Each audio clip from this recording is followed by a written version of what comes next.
بسم اللہ الرحمن الرحیم۔ تمام عقیدت و محبت رکھنے والے ناظرین و سامعین کو زرق رضا کی طرف سے السلام علیکم ورحمۃ اللہ وبرکاتہ۔ آج کی ہماری اس ویڈیو کا موضوع تیمم۔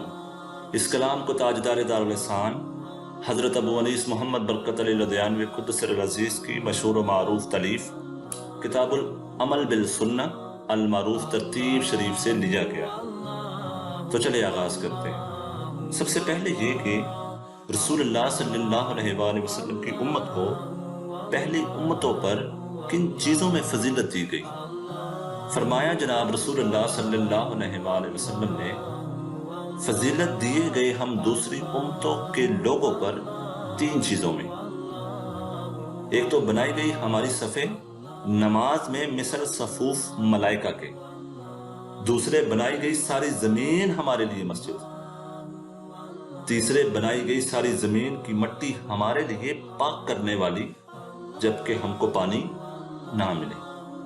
کتنی مدت تک اگر پانی نہ ملے تو تیمم پہ اکتفا کیا جا سکتا ہے۔ فرمایا جناب رسول اللہ صلی اللہ علیہ وآلہ وسلم نے کہ اگر 10 سال تک بھی کسی مسلمان کو پانی نہ ملے تو مٹی سے تیمم کر لینا اس کے لیے وضو کا کام دے سکتا ہے، لیکن جب پانی مل جائے تو اللہ سے خوف کر کے فوراً وضو کر لے۔ تیمم کا وضو عارضی ہوتا ہے، پانی جب مل جاتا ہے تیمم کا وضو ختم ہو جاتا ہے۔ اگر پانی نماز کے بعد ملے تو تب کیا ارشاد ہے؟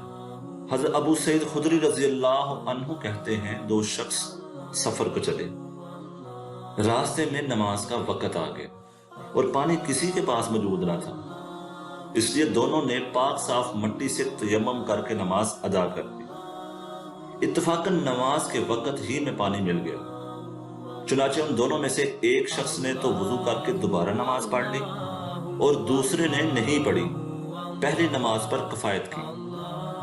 پھر دونوں جناب رسول اللہ صلی اللہ علیہ وآلہ وسلم کی خدمت میں حاضر ہوئے اور واقعہ سنایا۔ آپ صلی اللہ علیہ وآلہ وسلم نے اس شخص سے جس نے دوبارہ نماز نہیں پڑھی تھی فرمایا، تم نے سنت کے مطابق کیا، وہی پہلی نماز کافی ہو گئی، اور دوسرے سے فرمایا تم کو دوہرا اجر ملے گا۔ سنت کا طریقہ تیمم میں نماز کے لیے کیا ہے؟ حضرت ابن عباس رضی اللہ عنہ فرماتے ہیں، سنت طریقہ یہ ہے کہ انسان ایک تیمم سے صرف ایک وقت کی نماز ادا کرے اور دوسرے وقت کی نماز کے لیے جدید تیمم کرے۔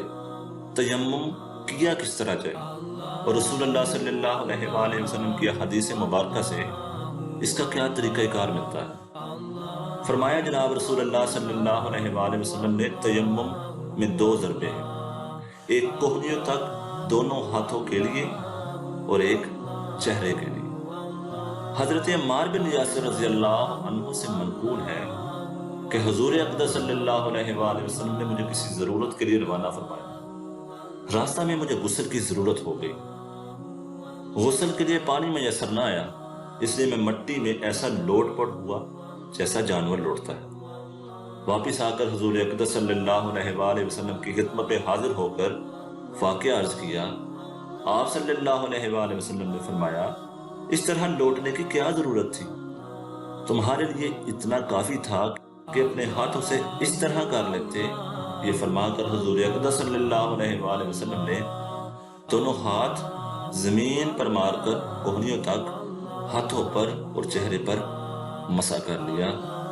اللہ تعالیٰ ہمیں اس کو صحیح معنوں میں سمجھنے اور اگر زندگی میں کبھی اس کی ضرورت پیش آئے تو اس عمل کو اپنانے کی توفیق عنایت فرمائے۔ آمین ثم آمین یا حیو یا قیوم۔